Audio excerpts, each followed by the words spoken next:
3, quand ils sont 3, quand il est seul, c'est difficile. Quand il est seul aussi. Au moment de monter sur le terrain. Oui.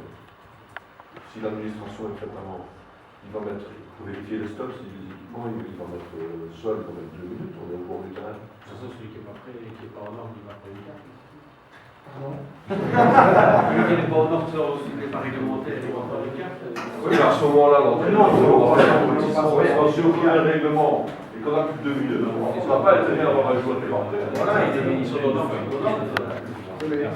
Écoutez, solution miracle, il n'y en a pas. Ce qui est clair, c'est qu'on peut y réfléchir, certainement, et essayer de voir. Une gestion qui est un peu équilibrée. D'accord, plus ou moins uniforme. Moi, j'adore l'uniformité. Je ne me bats pour ça, mais c'est difficile.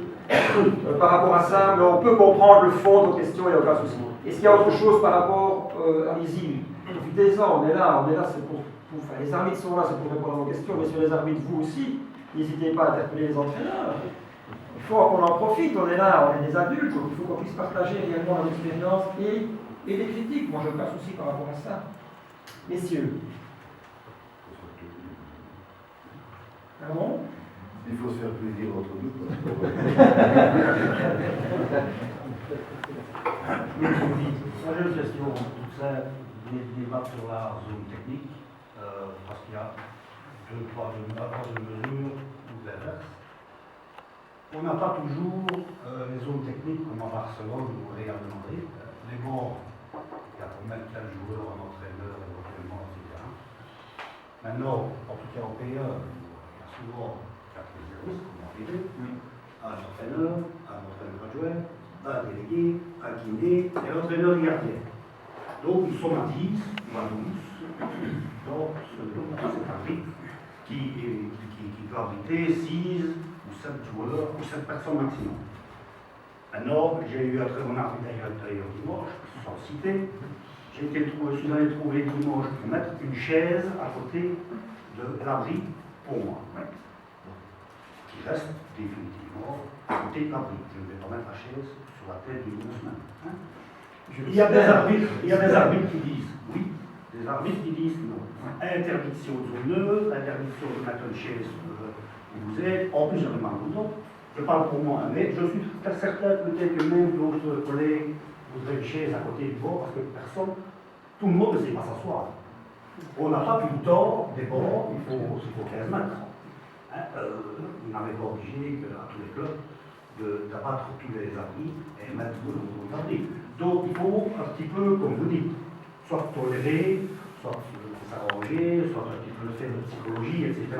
La première chose, moi, que je conviens quand on vient à Dijon, j'ai ma chaise, il y a certains une semaine, ils viennent dehors la chaise. Je demande à l'arbitre dimanche, ben, très bien, il pose sa question d'une semaine, on n'a pas de problème. Donc, que peut-on faire? C'est interdit? Ça dépend. Ça dépend. Je vous explique. C'est une connerie, je dis, mais regardez.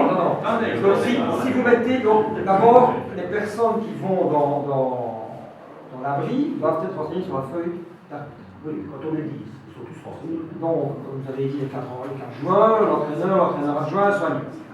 L'entraîneur gardien et le délégué. C'est 10. Le délégué en général, il est obligé. Il n'est pas debout. Il Si, n'est pas si, on l'a obligé, peu importe. dimanche, on l'a obligé. Peu importe. On l'a obligé de déléguer à s'asseoir. Ou aller de l'autre côté, à une semaine. Oui. Donc, Une semaine côté, tribune obligé. Le délégué chez nous, a été prié d'être dehors. Oui, il a mis hors de la zone neutre. Il a dit, où vous asseyez? Ben, excusez-moi, mais vous avez déjà vu des trucs pour avoir un droit, tout le respect que j'ai ailleurs. Mais on met 6 personnes, hein, par il avait raison. Il avait raison. Je vais vous expliquer. Donc, si vous mettez une chaise. Vous voulez que tout le monde soit là. Et vous voulez que tout le monde soit là. Attendez l'explication du règlement. Voilà. Donc, si vous mettez une chaise, celle-ci peut faire partie en effet de la zone technique si elle se trouve dans la zone neutre au-delà de 3 mètres. Si elle est dans la zone, pardon, prenez l'exemple, il y a 3 mètres. Il n'y a pas 3 mètres 50 ni 4 mètres, il y a 3 mètres. Et bien là, on ne peut pas mettre de chaise. Parce que la chaise, elle va empiéter dans la zone neutre de 3 mètres. C'est dangereux. Ça vaut ce que ça vaut, mais c'est dangereux. On ne peut pas le faire. Si par contre vous avez une grande zone neutre, je ne sais pas quel terrain, un autre terrain, avec une zone technique qui est tracée clairement, vous avez un banc, 1 mètre à gauche, 1 mètre à droite, il y a une chaise qui est en dehors, je dirais, de cette zone de 3 mètres, mais là, on ne peut pas. Elle ne saurait pas poser problème.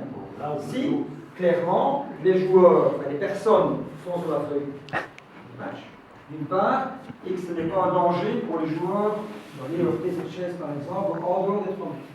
Ça ne pose pas de problème. Et quand il n'y a pas place pour tout le monde, on va continuer. Ceux qui sont sur la feuille ne savent pas s'asseoir. Où vont-ils? En dehors de la zone technique. Où vont-ils? En dehors de la zone neutre. Donc derrière la balustrade. Donc tous ceux qui sont sur la feuille qui n'ont pas place, ils doivent aller derrière la balustrade. Sauf s'ils sont clairement le long de la zone technique et qui ne posent pas de problème, comme avec une chaise qui est en dehors de 3 mètres. Est-ce qu'on est d'accord par rapport au CP? Oui, tout à fait. Tout obstacle dans la zone de 3 mètres est à proscrire. C'est vrai que nous avons des terrains où il y a 3 mètres, d'autres 3 mètres 50, d'autres 6 mètres. Compris un petit peu. Ah oui, surtout les grands dos. Oui, enfin, on parle de 3 heures, 5 heures, on parle pas d'autre. Voilà, M. Duby. Donc je sais que ça vous tient, ça vous n'êtes pas très d'accord là-dessus, mais peut-être qu'il y aura qu'un arbitre va l'accepter de l'autre part. C'est dommage. Moi je dis c'est dommage. Mais je ne suis pas là, on n'est pas là, je vais dire chaque fois pour pouvoir leur dire. Vous savez, les arbitres, ils doivent savoir les choses. Avoir une uniformité. Oui, mais je souhaite, je souhaite. Ils doivent savoir sauver les choses. Alors parfois, les autres techniques, ceci, cela. Mais ce que je vais vous dire, ça vous devez retenir. 3 mètres, rien. Aucun obstacle, nulle part. Et s'il y a 3 mètres, je peux. S'il y a plus de 3 mètres, Ou avec et que vous êtes l'autorisation. à 1 mètre de la zone, Ou sans autorisation, je peux alors. mais, S'il y a plus de 3 mètres, je peux. oui, donc à côté de votre zone technique, donc dans la zone technique qui est tracée, hein, vous signalez ça. Mais tu as un arbitre à l'avoir. Je vais pas faire le plus, je le trouve. D'accord, mais ce sera plus simple. On évite la confrontation. Ça va, j'ai fini ça. Mais non, on évite la confrontation. On évite la confrontation. C'est parti, je demande à M. Bocquet.